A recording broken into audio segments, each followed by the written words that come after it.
Okay, this video I'm going to do a bit of a deep dive into the concept of frequency and how that relates to not just our experience of sound, but also emotional states and our collective and individual journey through different states of reality.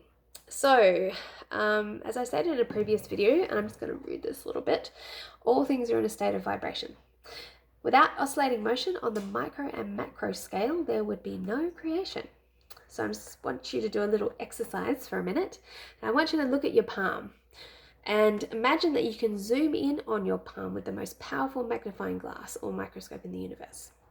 Imagine as you continue to focus the viewer that you are first able to see the individual cells that comprise the skin tissue, then by focusing to an even stronger resolution, the organelles within those cells.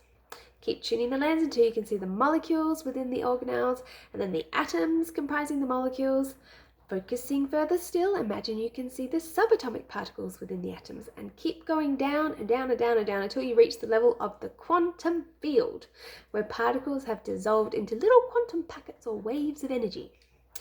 Just unfathomably tiny condensed currents of rhythmic motion in an ocean of warmth and potential. Isn't it incredible when we consider reality on this fundamental plane that we can even perceive our hand, our body, or any object at all as solid and separate? That is probably the greatest mystery and miracle of all.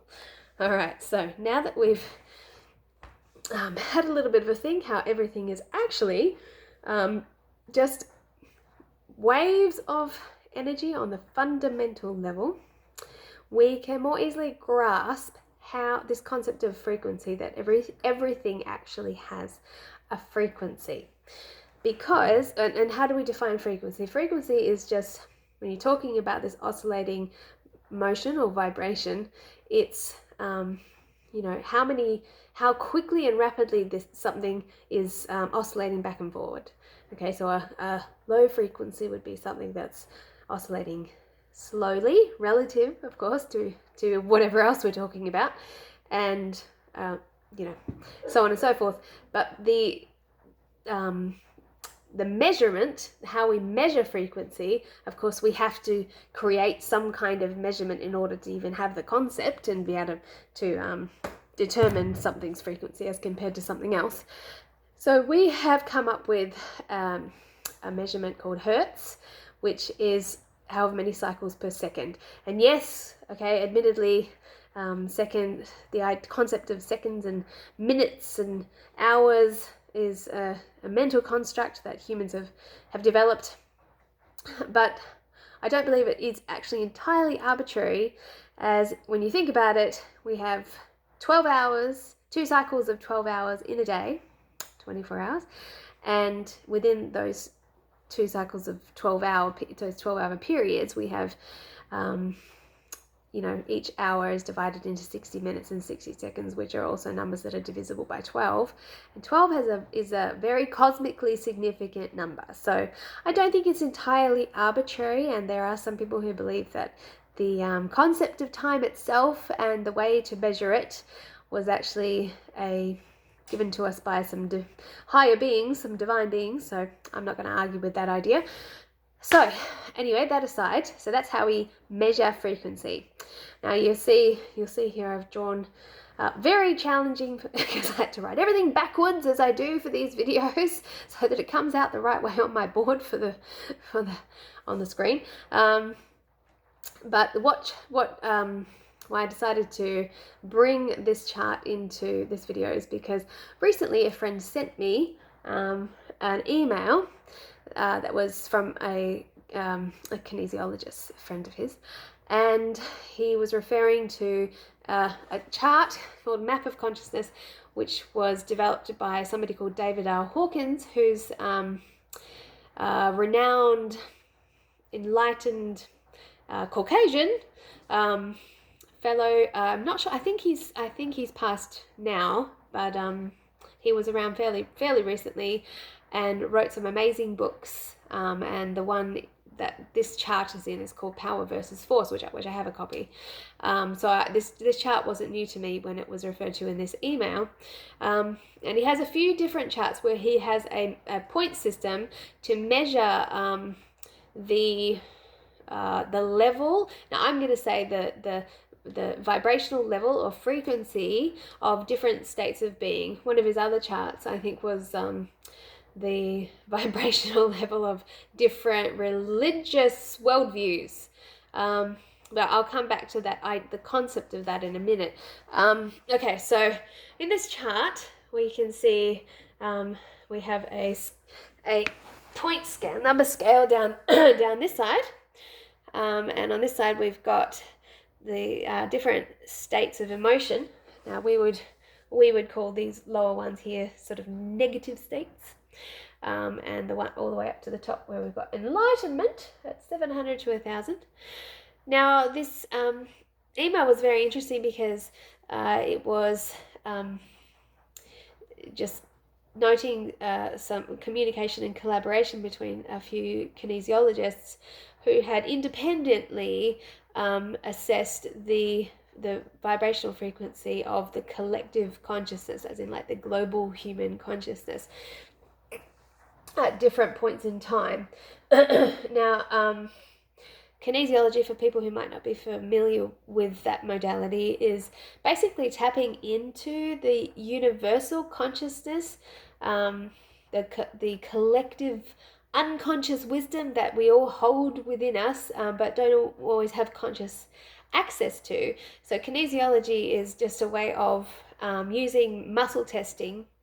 So muscle meaning as in like a weak response would be a no response, and a strong muscle response is usually considered a yes response.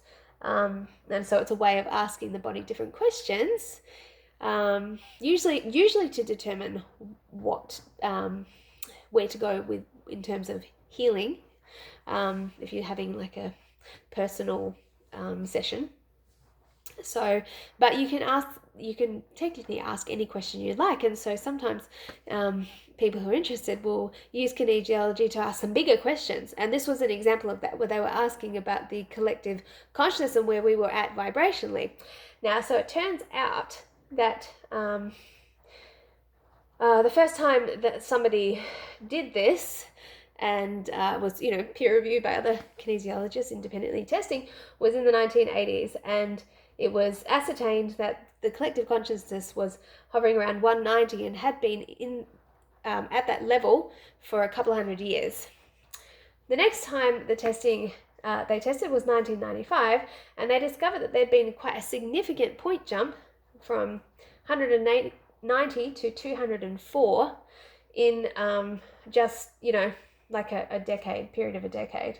So that's jumping from the state here between pride and courage to jumping up to a whole nother level between courage and neutrality. Now, once you hit the 225, that's actually a significant marker there, a radical shift to a collective shift in significant shift in awareness. So from 1995, there was a 30-year period where we don't know if any testing was done, but in 2024, this year, there was some independent kinesiologic testing of the collective vibrational level of the collective consciousness, and 329 was the number that practitioners came up with without any sort of cross-referencing. So that's a big jump. That's like 125 points in this 3 decades, whereas in 1 decade there was only a jump of 14 points. So we can see that the frequency, the speed of the shift in frequency is actually accelerating. So now I'll just mention why I do think that this corresponds to vibrational frequency, and that is because I happen to have learned that 528, the frequency, so like the pitch like if you play a high C tuned to 528, that's known as a miracle frequency. I mentioned it in my little sound video I did recently. And bees hum at that frequency, and a lot of people report significant healing effects when they're exposed to that particular frequency. And when instruments are tuned around that frequency, it's called the key of love. So that puts your A at 444 hertz instead of 440, and your high C at 528, and that's called the frequency of love. And I thought that was really interesting when I cross-referenced with this chart. And even though he doesn't actually say that this is frequency, we can see that the highest point designated in the love zone would be around about 528 points. So I think that this does actually correspond specifically to frequency as we measure it. So, but we can see that I've done these different bands. In the chart, they're actually given the colors of the rainbow, which would always also correspond to the colors of the 7 chakras. So where we are right now in 2024, so this is, I haven't colored this on my board, but this is red, orange, yellow, so green, where we are now in the green band, which is, would correspond to the heart chakra. So we've, as a collective, we've shifted into a space where there's people are operating a lot more from their hearts. Now, when I talk about collective, what we have to understand about this is that this is not about individuals. This is about what the average frequency is for the planet, for the global population. So, for that to be the average frequency, we would understand that there are obviously a lot of people now operating in the higher frequencies than there have ever been up until this point. But that doesn't mean that there aren't still a lot of people operating on some very low frequencies. But it's not uniform. It's you'll have pockets in different places where people are collectively vibing on higher states than in other areas. But on average, the consciousness is rising, it is shifting, and the balance of our vibration is getting higher and higher. Now, I believe that once we hit midway between 350 and 400, which I'm guessing is around 375, I'm guessing, between acceptance and reason, when we break into that space, I believe that we will experience a significant shift in our external reality. Now, I don't have any proof of that. That's just something that feels true to me, feels right. So, given our current rate of progress of sort of we have been getting to the point where 5-point shift per year collectively, if we keep going at our recent rate of progress, if we're at 330, we're talking like potentially within the next decade of having a significant experience of a new reality. So, I mean, I guess it's possible that we could go backwards, but if we just keep moving forward as we are, things could be pretty interesting within the next decade. So, how does it relate to us though on the individual level? So, we individually, we are also resonating at a particular frequency. Absolutely everything is, but just like the collective, the concept of the collective being not uniform, that's the same for us. We don't have just a single frequency that we're emitting from every cell in our body. We will have pockets where we're holding onto these heavier states of emotion from repressed emotions that we're still holding in our field, and those places where those emotions are being held will actually be resonating at a lower frequency because the more dense